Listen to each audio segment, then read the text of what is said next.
Oh, I didn't notice you here. Welcome to my podcast. I'm your host. My name is Morgan. We will be going over the Declaration of Independence. I hope you enjoy this one. We begin with the preamble. This will be in the 1776 speech and then what we say now today. Starting with the 1776 speech.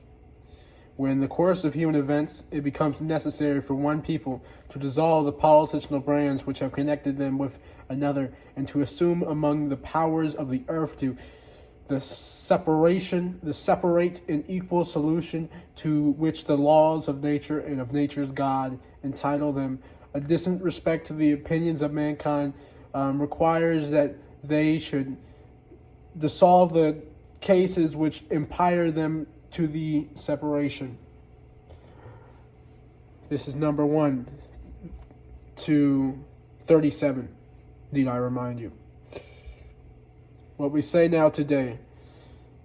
When people decide as a group to separate from one political brand to create a new one, especially when those rights are revoked, it is their duty to fully explain why they are separating. I hope you enjoy the rest. This is the political philosophy. We are starting with 2 to 4. Political philosophy. This is my favorite part of the Declaration of Independence, probably the most popular. We hold these truths to be self-evident, that all men are created equal, that they are empowered by their Creator with certain unalienable rights. Those among those are life, liberty, and the pursuit of happiness. We believe that all people are equal to each other and are given certain rights by their Creator, life, liberty, and the pursuit of happiness. There is no government should take that away.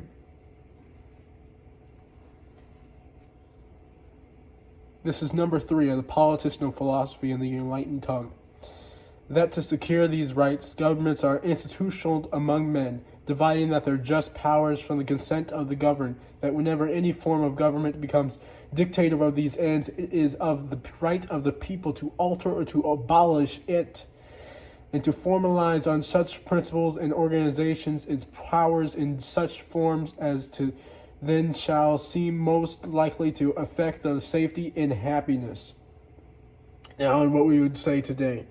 Governments are created by people and receive their powers from the people. When a government abuses the rights, when a government abuses the rights of the people have the right to change it or overthrow the government and create something new that will protect them and treat them civilly and fairly.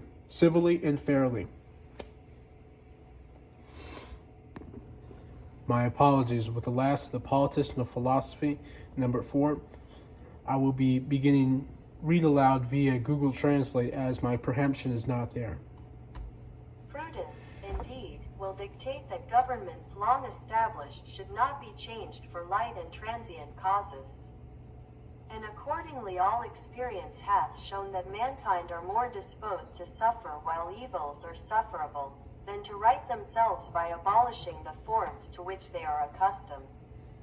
But when a long train of abuses and usurpations, pursuing invariably the same object, evinces a design to reduce them under absolute despotism, it is their right, it is their duty, to throw off such government and to provide new guards for their future security.